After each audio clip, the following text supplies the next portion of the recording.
Hey everybody, this is the Algebra 2 video, a review on solving equations to get you guys ready for next week whenever we are solving some complex equations. So we want to go through some of the strategies you've had before and some of the kinds of equations you've had before, because you may see these again. All right, so my first one is 12x squared minus x minus 35 equals 0. Okay, so this is a quadratic. It already equals 0. So let's try to factor this thing. Okay. Factors of 12 would be, let's say I could go 4x and 3x. 35 would be 7 and 5.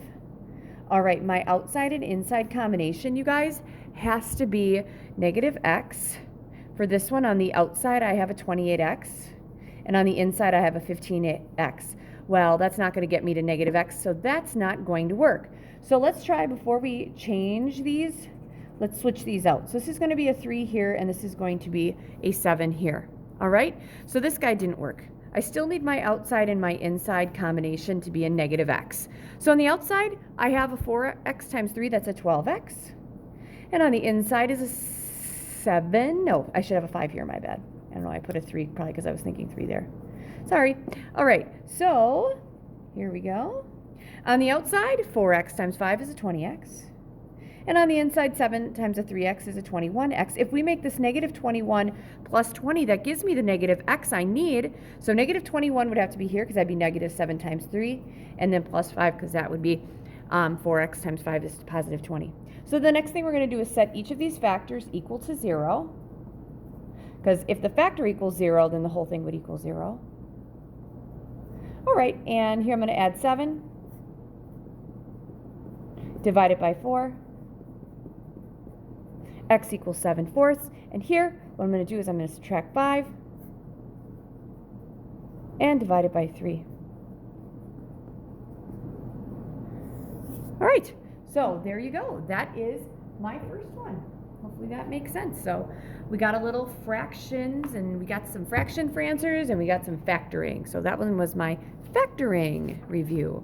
All right, next one. We could have seen something like this recently as well. All right, so when I'm looking at this, I don't like these fractions. So what I want to do is I want to eliminate the denominator. So when I eliminate the denominator, I have to come up with a number that I'm going to multiply everything by so the denominator goes away. Well, if I have a 6, a 3, and a 2, well, I could probably multiply it by, let's see here, 6 times 6 is 36. 36, we get rid of all of them. But I would like to do something smaller. How about a 6? Because 6 divides out with 2, 3, and 6. So I'm going to multiply this guy by 6 over 1. This guy by 6 over 1, and this guy by 6 over 1. All right, the 6's would divide out here. 1 times x squared is an x squared, minus. 6 divided by 3 is 2. This is going to be minus 2 times x is a 4x.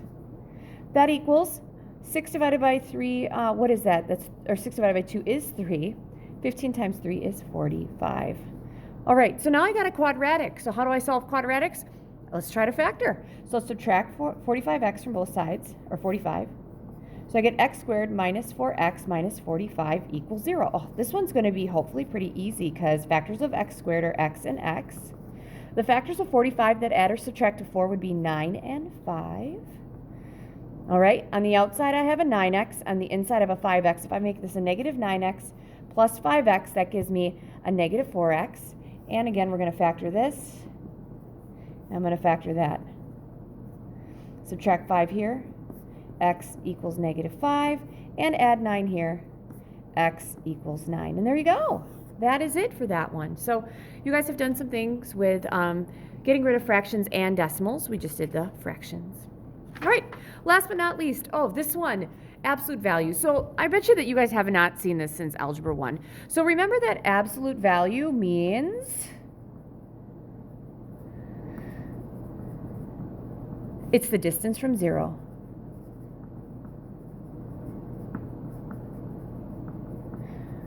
And I know that this is a video with absolutely nobody in front of me, but I will tell you every year when I ask kids what absolute value means, they give me a great definition, and they always tell me it's the distance from 0, which is awesome. Now, before I can do anything with finding what I need to set up my equation, because if you think about it, the distance from 0 can go in one direction. We can go in one direction from 0 to the left, to the negative side, or to the right, which would be the positive side. Before we do that, we have to set up this so that the absolute value is by itself. So I'm going to start by adding 10. So I'm going to have the absolute value of 3x plus 8 equals 22. All right. So now what I need to do is the distance from 0 has to be 22 units. So if I'm at 0 here, the distance to the right to be 22 would be at 22. All right. And if I go to the left, if I'm looking 22 units, I'd be at negative 22. All right.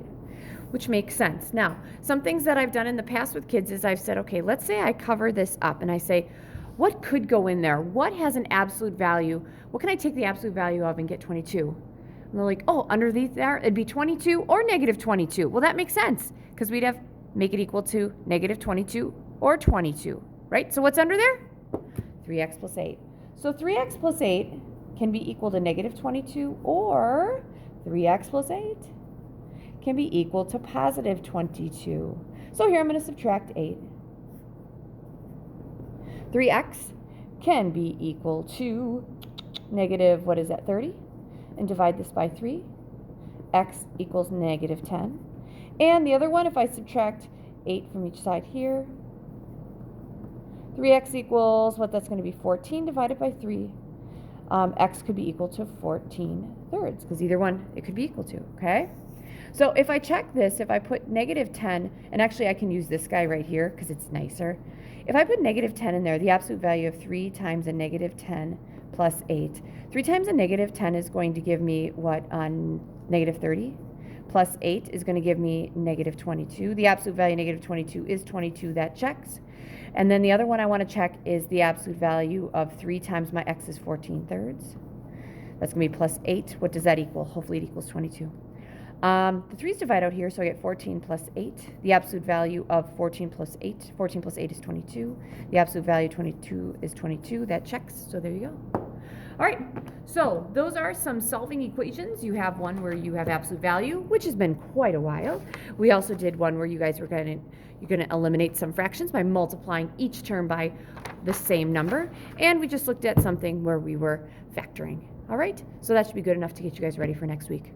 All right, see you next week.